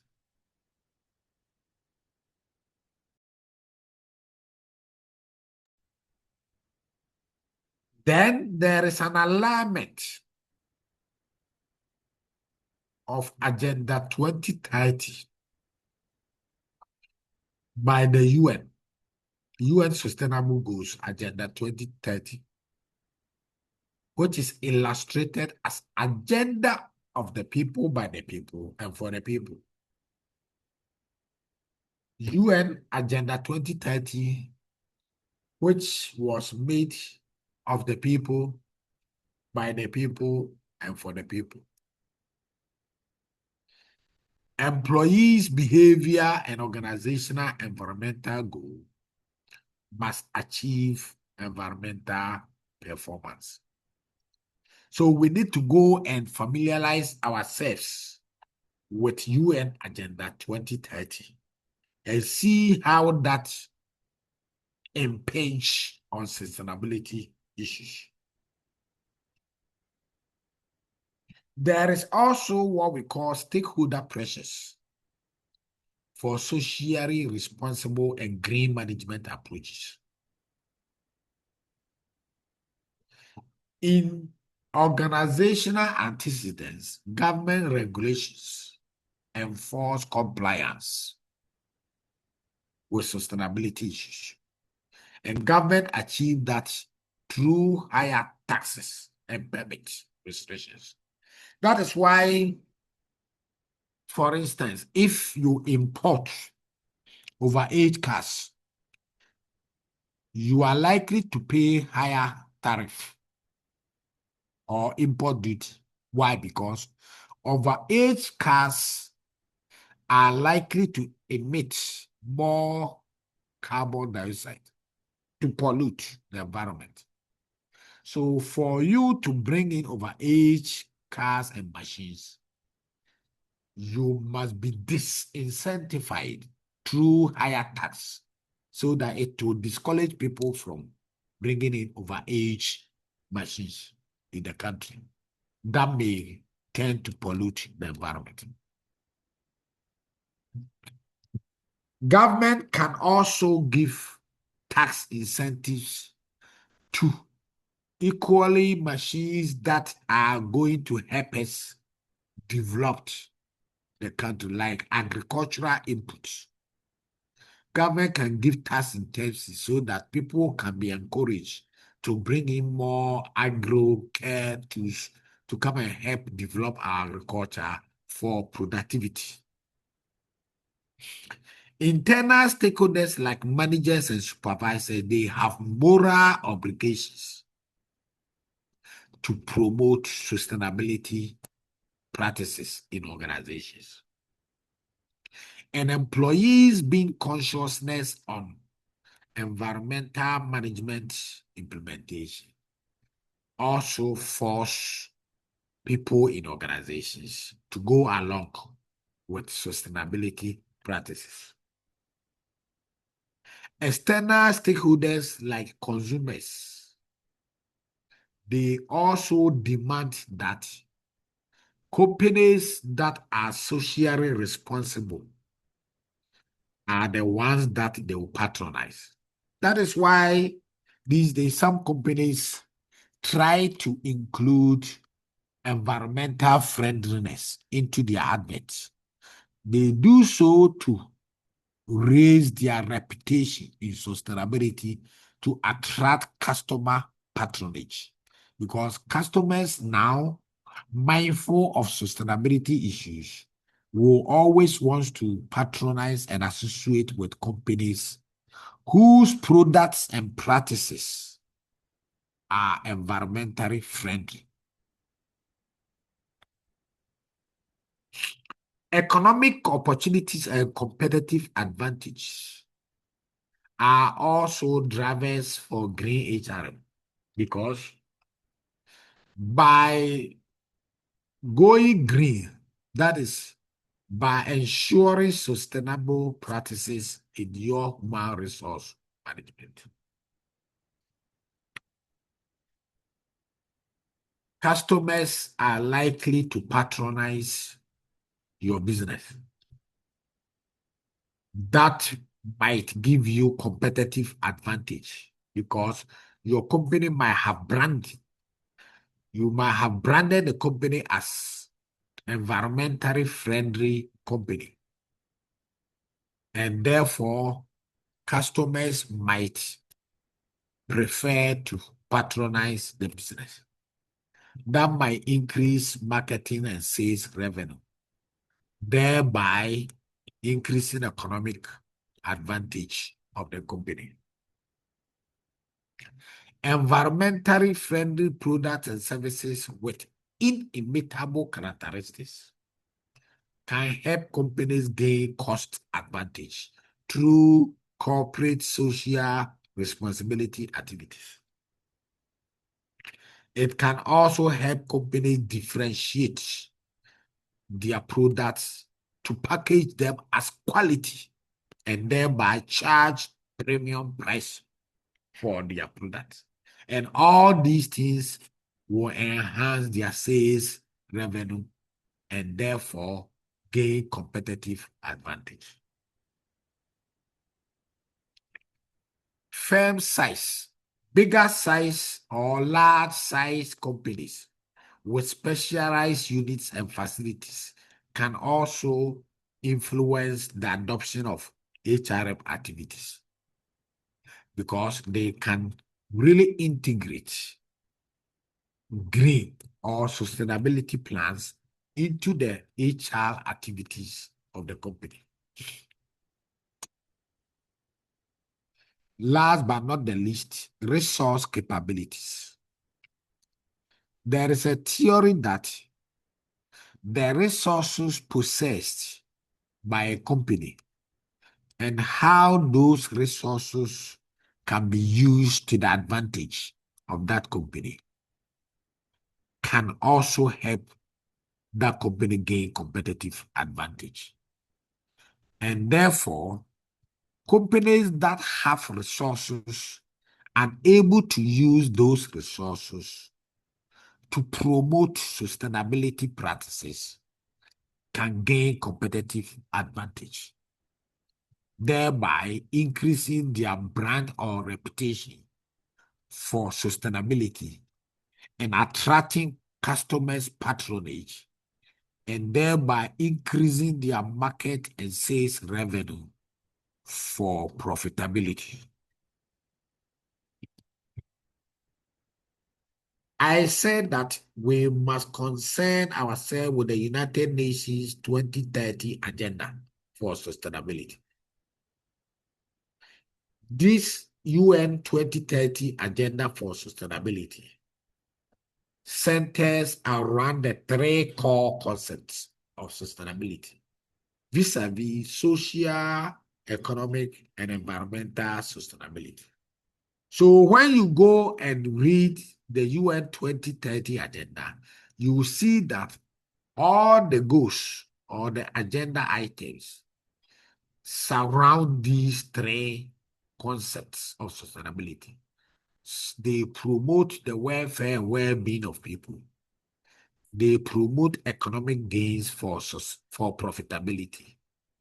And they promote environmental protection and minimizing environmental negative impacts. So UN Sustainable Development is a global blueprint to ensure peace, prosperity, and planet health. And there are 17 Sustainable Development Goals and 169 targets to be achieved by 2030. So what we say UN 2030 agenda, they are made up of 17 development goals with 169 targets to be achieved by 2030. And all these 17 development goals with their 169 targets focus on ending poverty, reducing inequality, protecting the environment, and last but not the least, promoting peace. So when you go, you see that for the 17 Sustainable Development Goals, each of them can relate to any of these listed areas. Poverty reduction, reduction in inequality, environmental protection, and peace promotion. So go and look at for the UN 17 Sustainable Development Goals and their 169 targets for discussion. Any question or comments about the drivers of green human resource management? Why the need at all for green human resource management? What are the issues that push for green human resource management? Any question, any comments, any contribution?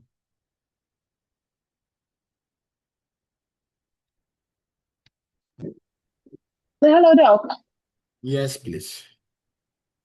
Doc, I would say that in every day we keep seeing that the business environment is advancing quickly. And the way technology amongst AI and other things is being introduced into the business environment, it's essential that we look at some of these things so that if not in future to come, in the near future, some business would not be able to survive. But if we start now and start adopting and aligning it to our long-term goals, then businesses can continue to thrive as the market advances. Okay. We will come to that in another topic. Yes, any other question or comments or contribution?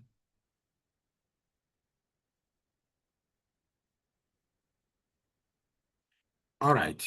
So related to the UN 2030 agenda, African governments are also saying that we in Africa continent, we have very unique situation. The issues confronting us over and above the global issues are peculiar. Therefore, we feel like to be able to have an agenda that reflects our current, future, and continental aspirations. We have come out with our own agenda 2063 because we are feeling that given our unique and special circumstances and the problems confronting us, we will not be able to deal with our issues by the 2030 that UN is saying. But for our expanded agenda items, we have set 2063 as the target year for achieving our aspirations, which reflect our contexts, our culture, our values, and our challenges, as well as our resources, because we need the resources to confront those challenges. And we feel like 2030 might be too so soon. And we need enough time, given our resource base, to be able to confront the unique challenges that reflect our context, culture, and values, to be able to ensure that our social, environmental, and economic sustainability are well attended. So you also have to go and look for the AU Agenda 2063 for discussion. Any question about that?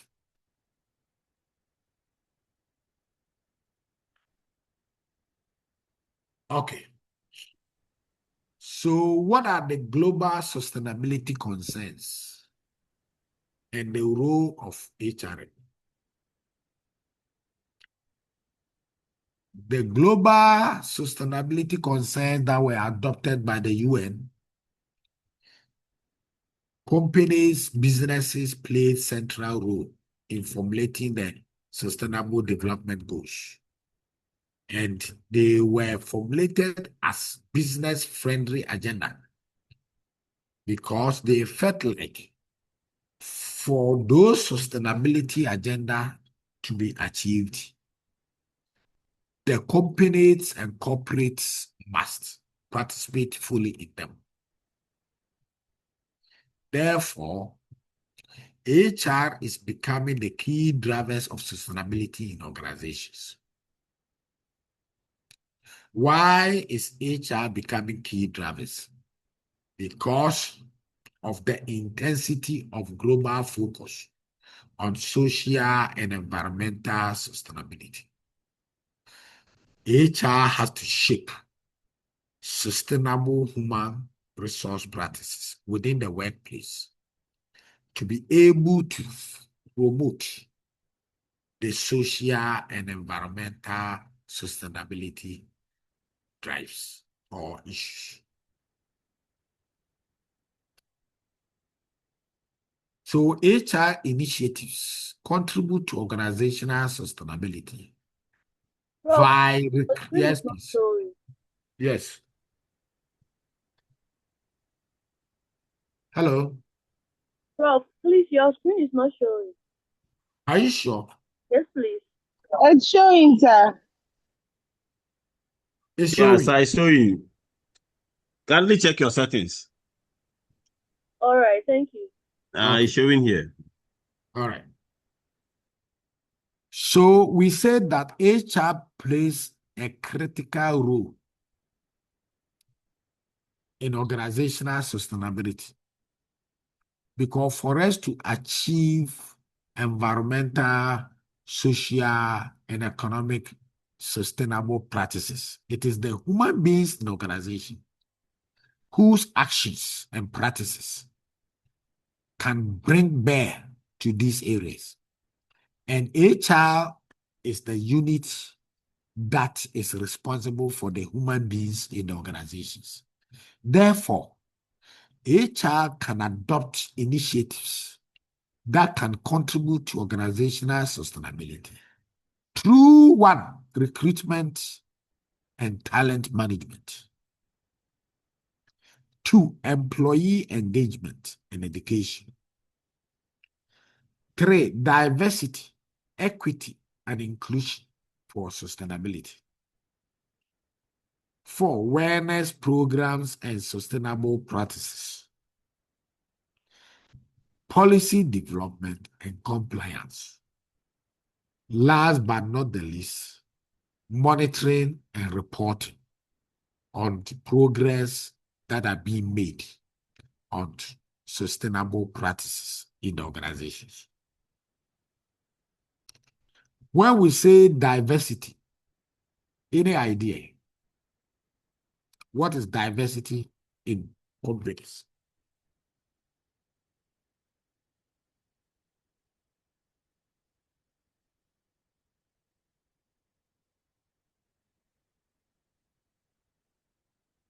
Yes.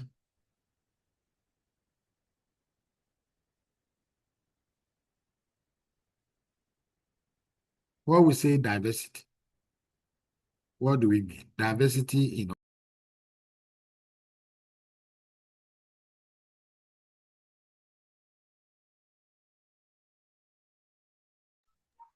So please, diversity. Yes, please.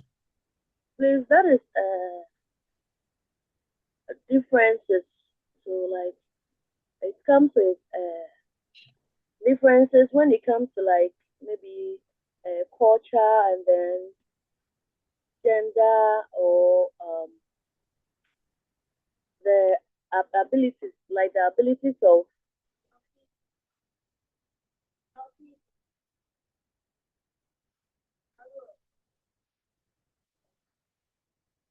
Yes, any other idea?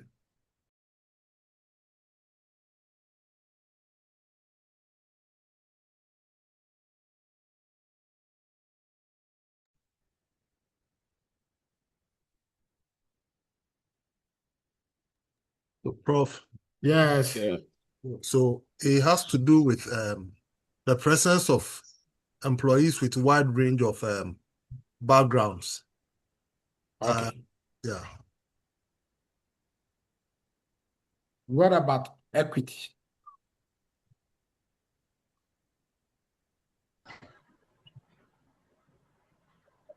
Sir, please, I think equity is you ensuring or promoting fairness among yourself. Okay. Fairness. What is fairness? So treating everyone equally all right. Okay. So what's the difference between equality and equity?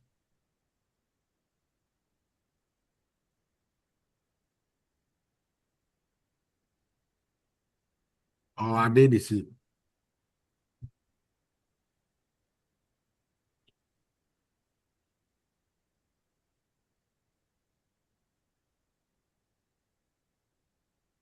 Yes.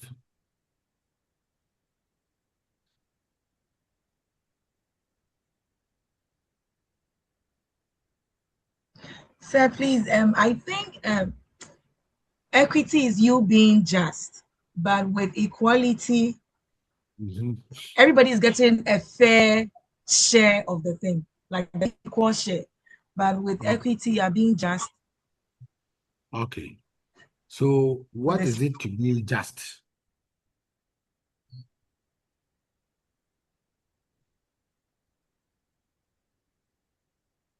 Or when we Yeah, say bro. just, do we all understand? Yes. Yeah. Sir, It is just by adjusting your personal interests so that fairness will prevail. Yes. So what is that fairness? When do we say that you have been fair? so giving somebody what they are due. Very good. And That is what I'm looking for. You give people what they are due. Not necessarily equal, but what they are due.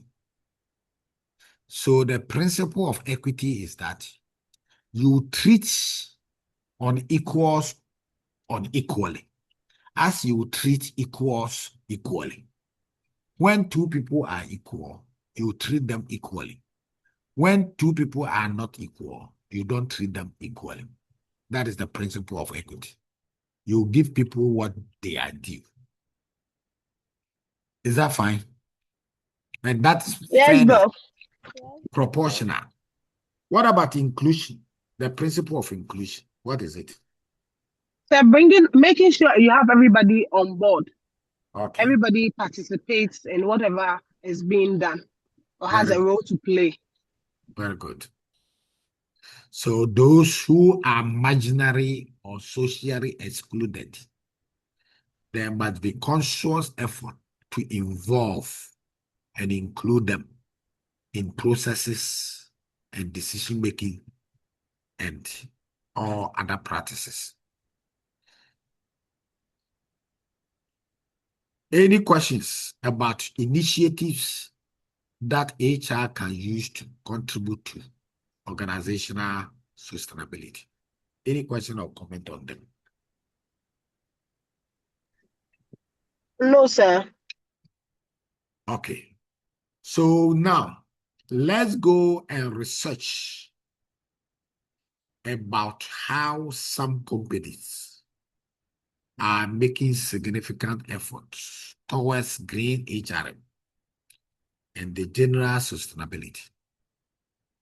And I have given examples of some companies: Google, IBM, Honda, Goldman Sachs, Starbucks, General Electrics. Let's go and find out how these companies are really engaging in green human resource management and how they are making strides in sustainability for discussion. What's the time now? 4:28. Are we able to take one more topic? What is our energy level?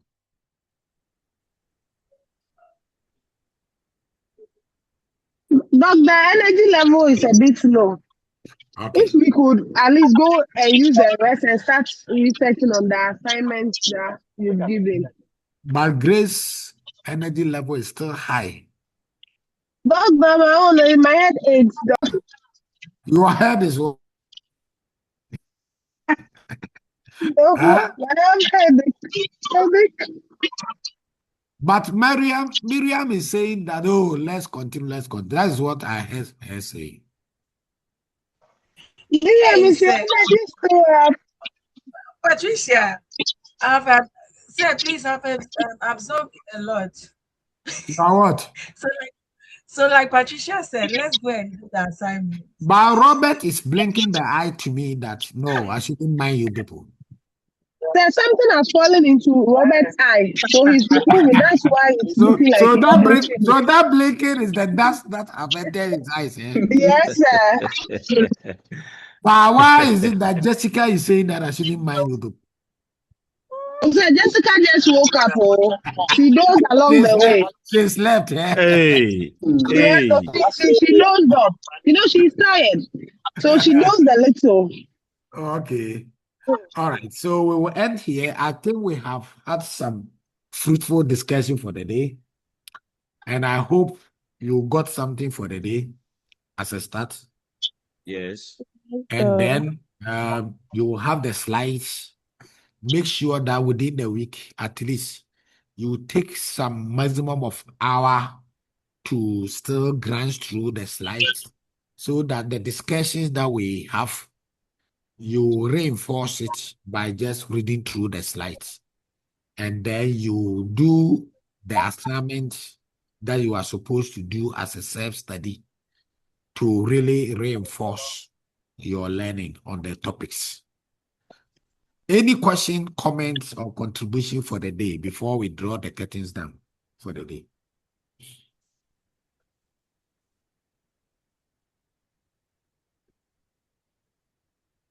Otherwise, see you same time next week. Prof. Yes, sir. Yeah, personally, I want to thank you very much. I really enjoy your presentation. Secondly, I want to ask if I can call you for a discussion. Yes, feel free. That is why I share my contact. If you need any kind of discussion on the course, feel free, right? When you call me and I do not respond, it means I'm busy and I will surely return your call. But in most cases, use WhatsApp. You can app me that you want to know my time so that you can call for discussion. And I will let you know when I'm free. Then we can have whatever discussion. Will that help? Thank you very much, Doc. Okay, all right. No, Yes, ma'am. Was Yes, the ma'am. last Mine is assignment? related to the Okay. 4 assignments given us. We are to do and present them the next section we are having. That's God willing next week. Are we to also upload this on the LMS? Maybe the Yes, please. LMS has not yet been. Okay. I will contact the graduate school after today to see how they can populate the LMS. But if they are not ready, we will discuss them in class anyway. Is that fine? So we should just That's okay. get them done and prepare for next week. Yes, please. Thank you. All right.